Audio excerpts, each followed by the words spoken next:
Hello, welcome. Looks like we're live here. Thank you, DNR's Corner, for joining our Lessons and Talks member tier here on the YouTube channel. So I just saw that come through the chat. Awesome. And later in the video, I'm actually going to take a moment, like I did last week, to recognize the members of the channel. Today I thought I might give a little preview of what I'm going to talk a little bit about in this coming week, or some ideas that I have. I thought I'd talk a little bit about melodic minor, modes of melodic minor, or chord scales of melodic minor that can be helpful. I just released a video on invitation, and this tune has quite a few moments where you can use melodic minor in your improvisation for some of the harmonies. So, for example, this is a minor major 7. Let me bump that up a half step. So that could be a good comping kind of chord, or landing ending chord for the tune. So minor major 7 is a great place to use melodic minor. And there are also some dominant 7th type things that you might find helpful, at least on that tune. So we'll discuss a little bit about that, and I'll take your questions and all that as you join in here.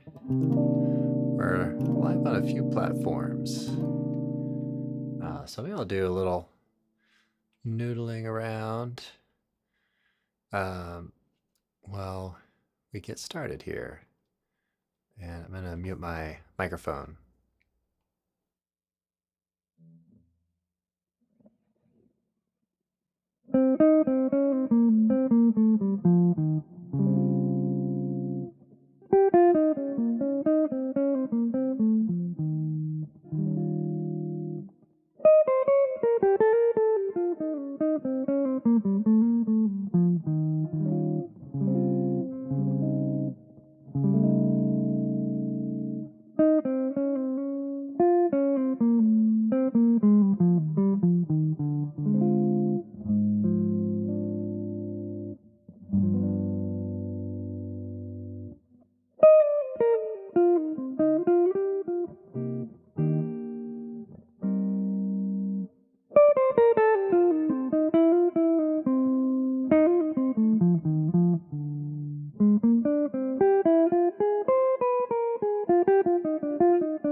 So, Amos, good morning. How are you doing today? So, playing around there a little on the form of invitation, kind of exploring those changes a bit. And like I said earlier, there are opportunities um, for you to get some practice with modes of melodic minor on this tune. So, quite a few instances.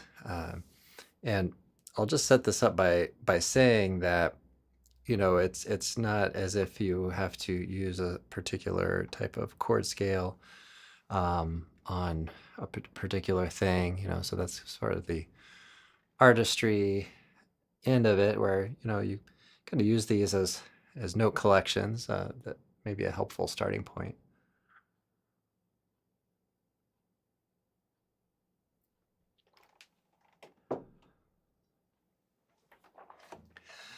So let's take some chords here. So we know we're on we have C minor. Okay, that's there for quite a while. I talked a little bit about this on the podcast, but can really kind of stretch out by using maybe some triads and things. But I won't get too deep into that right now. F13, and then we get to this B flat. Now, one thing that I did or kind of pulled from when you heard me kind of playing through this earlier is early on there, I'm kind of thinking in terms of, or as far as note collections go, kind of Lydian dominant. So that gives us the sharp 11. We get the 9, 13. See how many of these we can fit in here. It's an interesting sounding chord. So that kind of gets pretty much everything, right? So Lydian dominant is a mode of the melodic minor scale, and it's a very useful chord scale. And it has that characteristic sound of the sharp 11, but everything else is kind of Mixolydian. So that's why you get the Lydian. So if you had a Lydian mode of the major scale, then you have the sharp 11.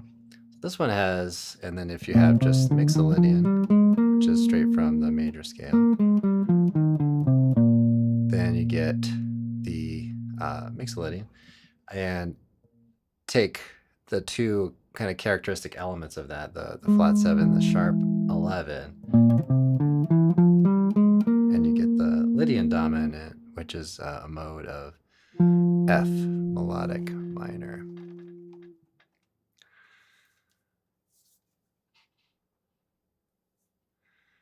Okay. I have that. Michael says, I have that music poster. Cool. Yeah, that's a pretty famous one. That's actually a puzzle that was put together by my family members and then framed. Can't see it on the horizontal video, but over there to my far left, there's a poster, which actually it was originally, I had a poster of it, and then it got replaced by this. So.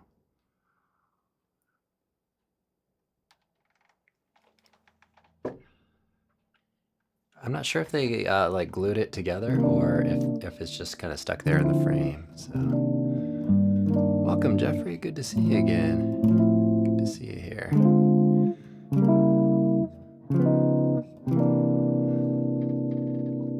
So as I was saying, talking a little bit about melodic minor and invitation, and kind of give you some things to maybe explore.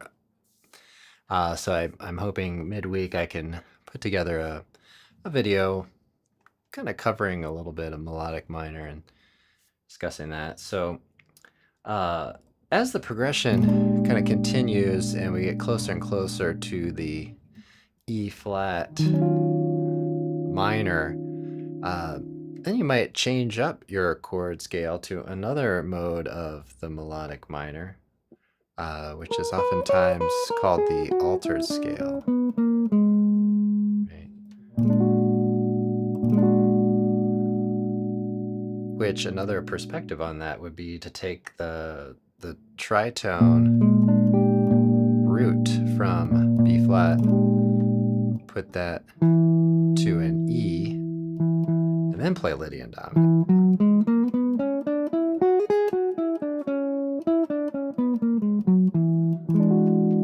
Okay, so whatever works best for you to think about. And yeah, Amos says hit that like button for Jim. Yeah, I appreciate it. Yeah, absolutely. Do try to hit the like button and subscribe if you haven't already. See if I can trigger this little thing. Yes, like and subscribe. Reached what, 12? Almost. Well, we're getting our next goal would be 12,000 subscribers, which would be really cool. But we're at about 11.2 thousand, so very grateful for that. Very grateful for all the folks who are watching now and those who kind of subscribe and check in with me regularly. So I put together a arrangement of the Invitation, which is really great tune, written by Branislaw Kaper. I'm not sure exactly how to pronounce it, but he also, I believe, wrote On Green Dolphin Street. So two definitely very important tunes in our jazz guitar repertoire, and two tunes that do get called a lot. So you really want to know those or be familiar with them.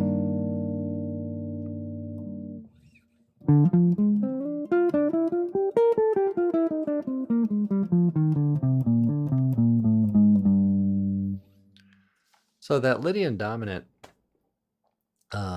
mode of the melodic minor scale is really really helpful for some particular chord progressions, and it comes up quite a bit on this tune, Invitation. So let's see, we go through this progression. We stay on E flat minor for quite a while, right? And then we get to A flat 13, and then D flat 7, D flat 9. This is also another spot where it would be kind of a nice sound to work with that Lydian dominant. So if you're not familiar just yet, just take the Mixolydian mode and raise the fourth note. So 1, root, 2, 3. Take, instead of this note, play this note. So raised 11. So I have a siren go by here in a minute.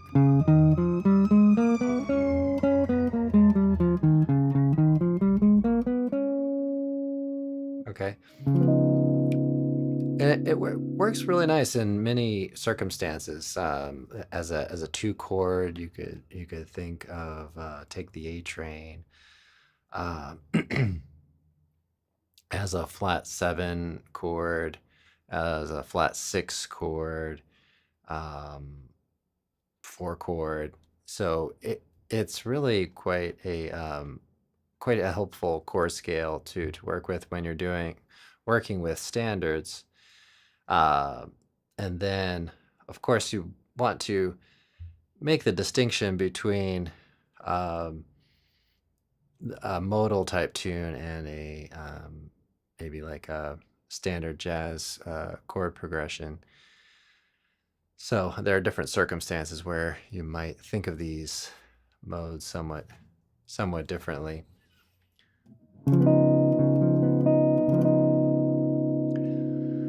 So when we get into this, the B section, or the middle section of this tune, we go from this same root note to minor,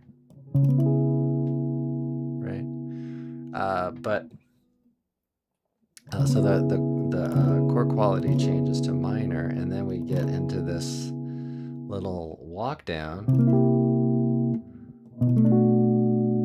and that kind of keeps cascading down. So let me give you some tips on this dominant 7th chord, and similar to what we just talked about earlier. So you could think of this in terms of the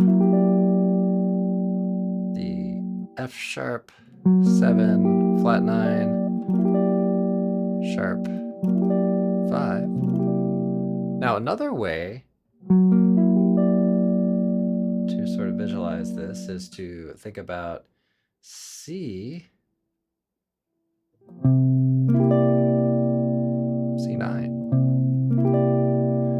So when improvising, you could consider the C Lydian dominant and the F sharp altered scale or Superlocrian, which ends up being the same note collection.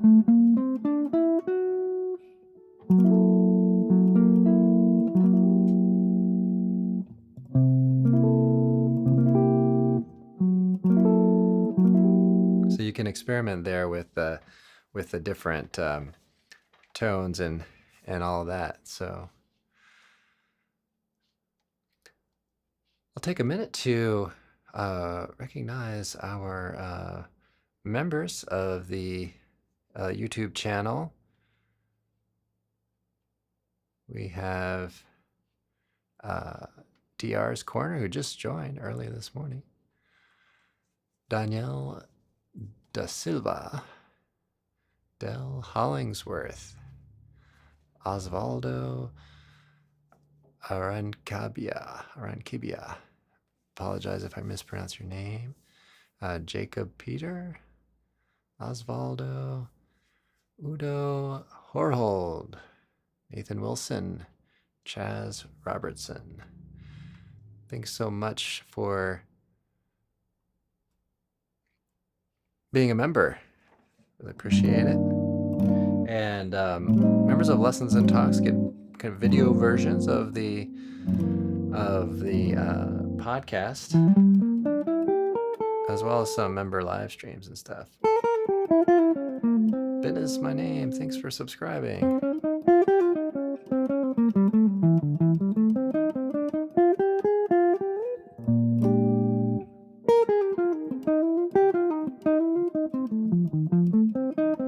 Randy Rhodes. Awesome player.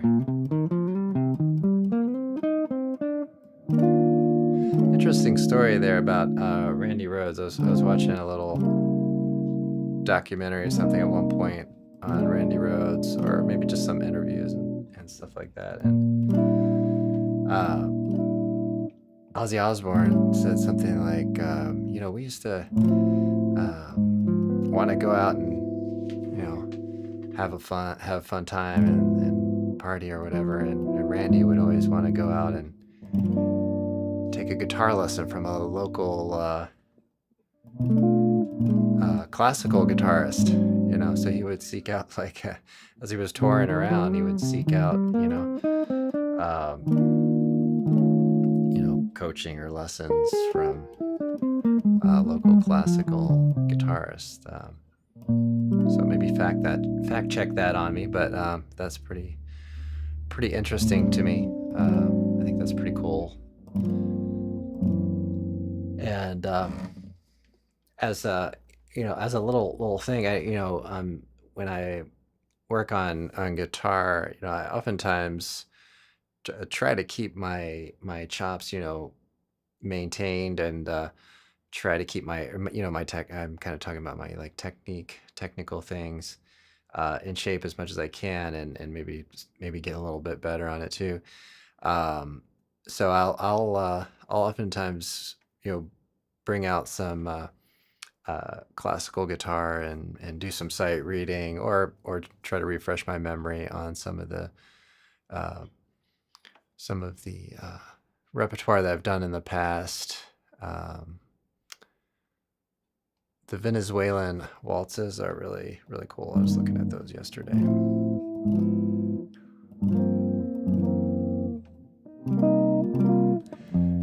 Yeah, the whole story of that day with kind of who got on the plane, and I think he was already really afraid of flying too.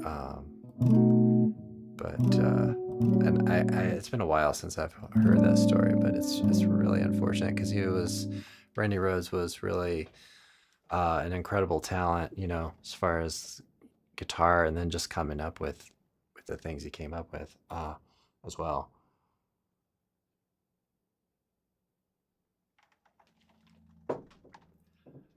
Very special individual.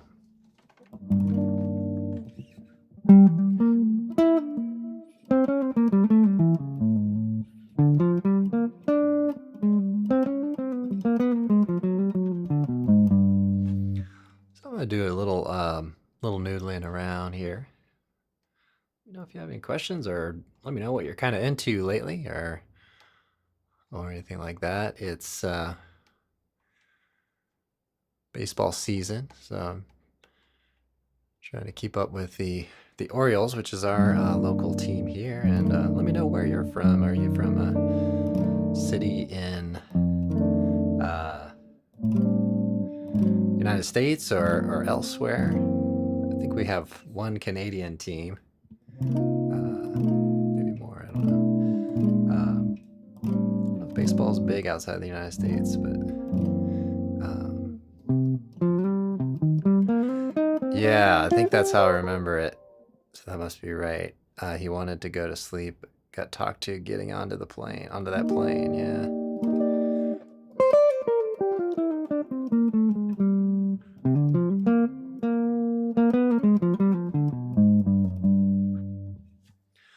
All right. Well, I'm gonna do a little noodling here, and if there's anything that I do that kind of like wondering what I'm doing, let me know, and maybe I'll just kind of discuss a little bit afterwards too.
So a couple things on the on this tune. So I ended that arrangement that I released yesterday morning on this chord.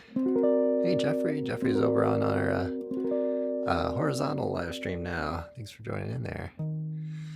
So this chord is we put it over the E flat, and if we survey through these, we have a 6, flat 3, 5, and major 7.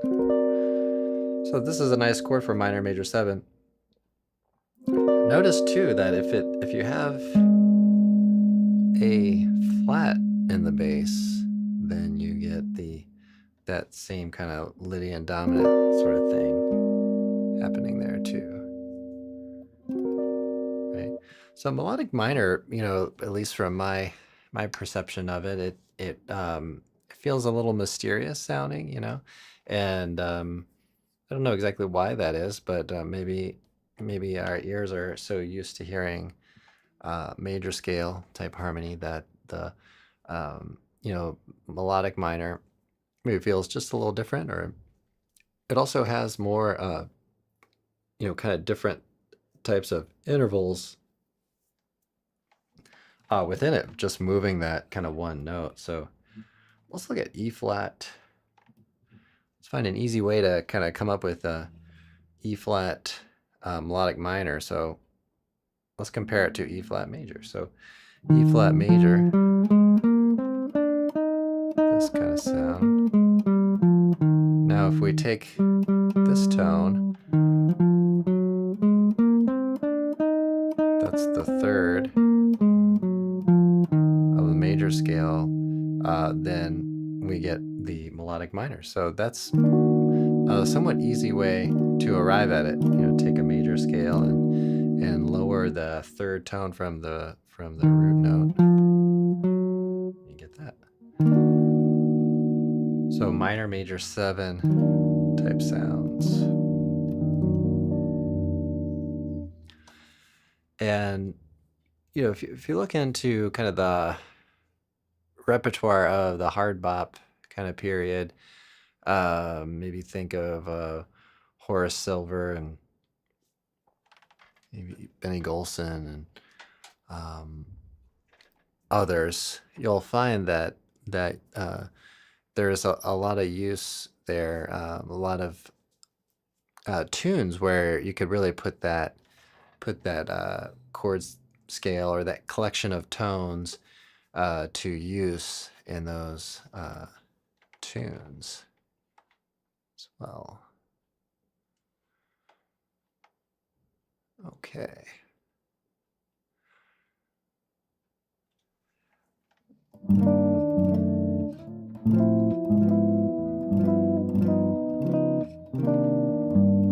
So I'll talk a little bit about just some of the general circumstances that you might try to think about modes within. If you're composing, you could have different circumstances where you might want to place those in. You might want to have a section where you do a little bit of wanting a certain sound, a certain palette for a period of time, and that's where you might consider more of the modal music approach, where you could say, well, maybe I want this sound for like 4 measures or something, or 8 measures, or whatever it is. And right, then you can have this Lydian augmented, or something, something along those lines. You say, oh, I want this kind of thing happening.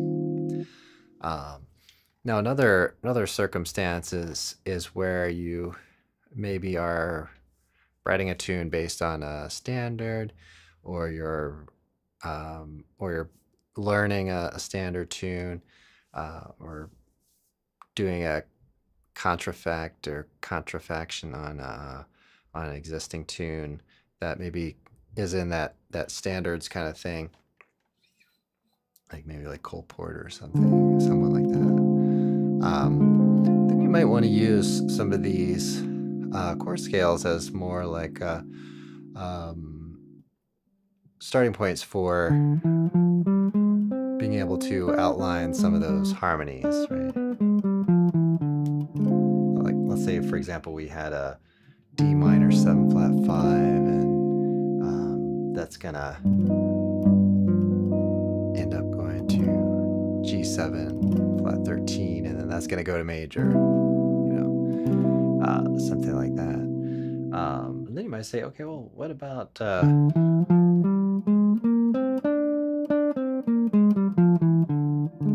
scale, which is not from the major scale? So, so that is like Locrian with the natural 2, natural 9. And that's kind of cool because we end up on major, so you could do something like this and this. So that could be, D minor 7, flat 5. I don't have a third in there, but take that same shape up 3 frets. Get kind of a G7 sharp 5, and then place that into C major and kind of explore that whole sound.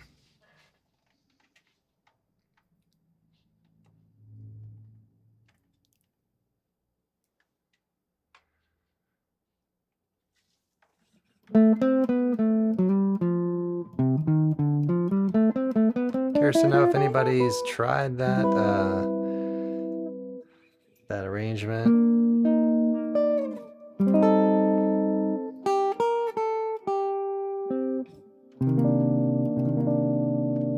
Of invitation.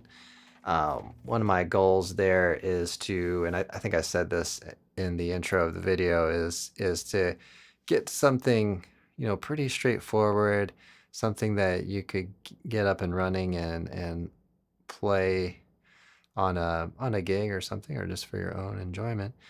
But leaving enough space and leeway for you to kind of make some changes to it, So for example, on that last chord, I thought, well, should I go, so on an E flat minor major 7, should I go with this chord voicing or this one, or, so those are all choices that you can make as you're playing and working through some tunes. And actually on the member area, we discuss pretty in depth some of the choices that I made and some of the directions you could go on our latest live stream.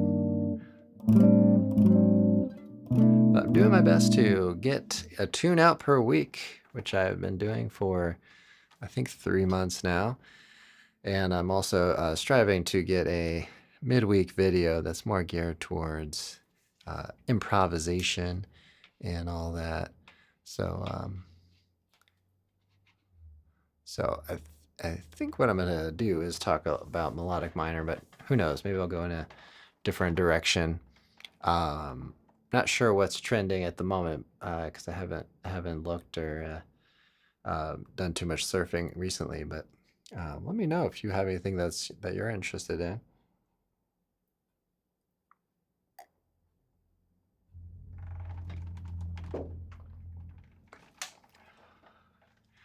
Freebird. Freebird. Yeah, another awesome tune. Play an original. So, if you want to check out one of my originals, I've got a tune. It's a little wacky, honestly, and I kind of was going for that, but check out Tonia, Tonia, by Jim Ellis.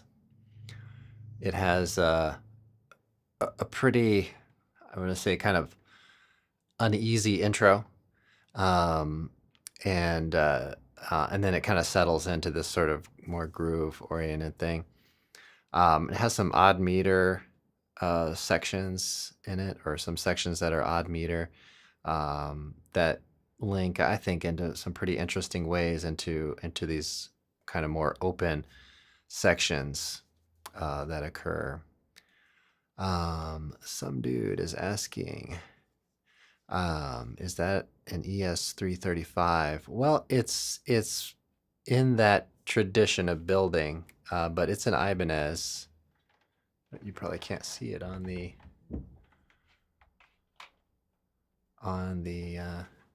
vertical. Let me see if I can get that. So it's an Ibanez. AS 2000 or 200, AS 200, which they recently renamed to 2000. So it's one of the Japanese made.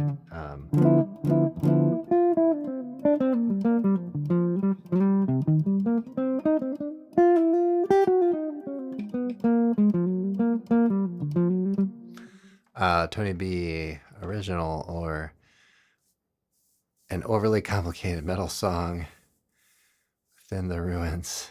It's in drop C. Wow. Okay, yeah, I probably wouldn't be able to pull that off.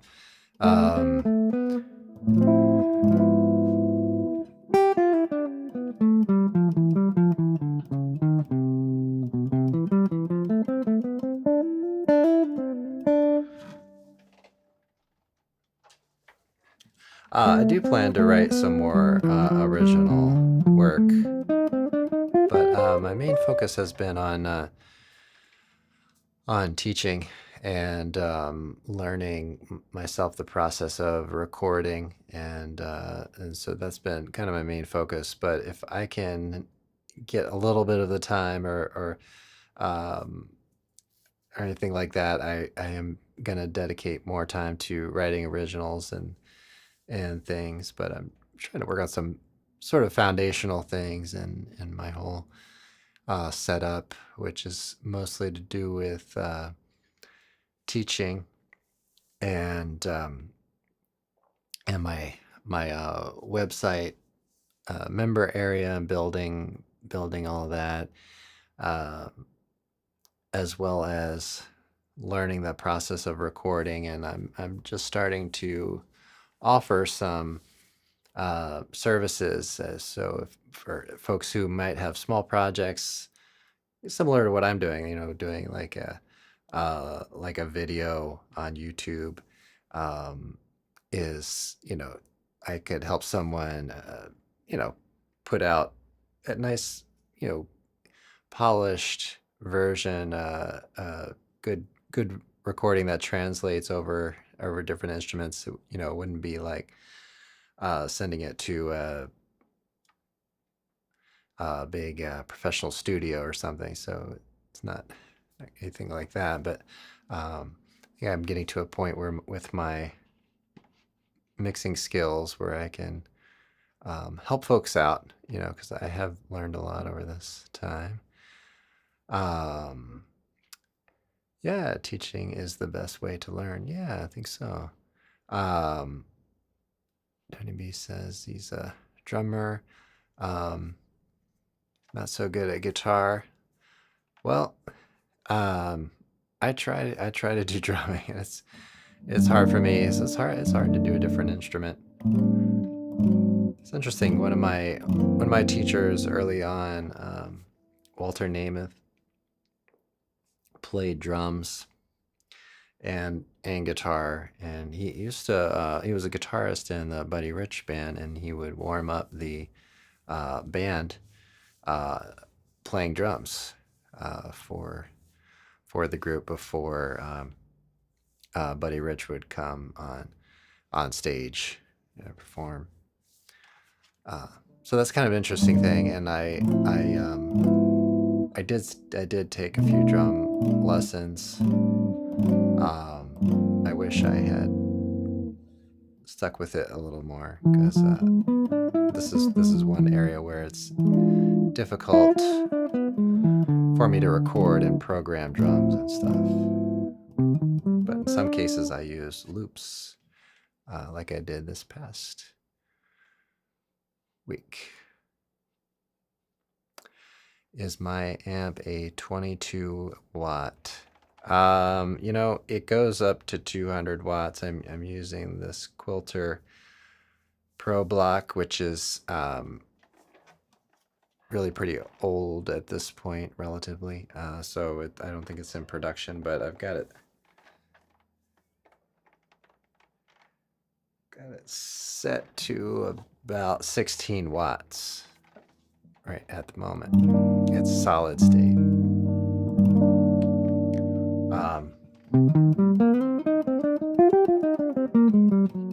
So I think it sounds pretty good. A lot of folks have been commenting on it, and I was, as just kind of a temporary fallback, using the Strymon Iridium for quite a while, just for kind of the convenience of it, and it's not as complicated. But I've, in the last month or so, I've gone back to using this, which is what my original sound was. All right. So, yeah, I'm going to hang here for another few minutes. Thanks everybody for joining this live stream. Don't forget to like and subscribe. Check out the description if you'd like to have a consultation or a coaching session or a lesson. Get in touch with me down with the links in the description here. Should be anyway. Tony B says his father was a professional musician. He plays everything. Nice. It's mostly Celtic medieval type music. That's cool. But he's good at everything. That's awesome. Scott Boswell. All right. Shout out to Scott Boswell. And he's on YouTube, so check him out. Okay, cool. Tights and plaits, a flute. Okay, very cool. Sounds worth checking out. Very cool. All right. Okay, so I'll mute my microphone for a minute. I'll noodle around a little bit. Some spontaneous, original type things.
All right, everybody. Thanks so much for joining today. Thanks for listening and chatting with me. Do appreciate it.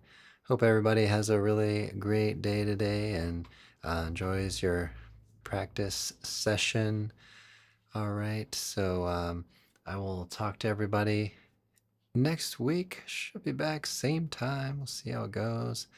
Okay. All right, everybody. Thanks, Tony. All right, everybody. We'll see you all in the next one.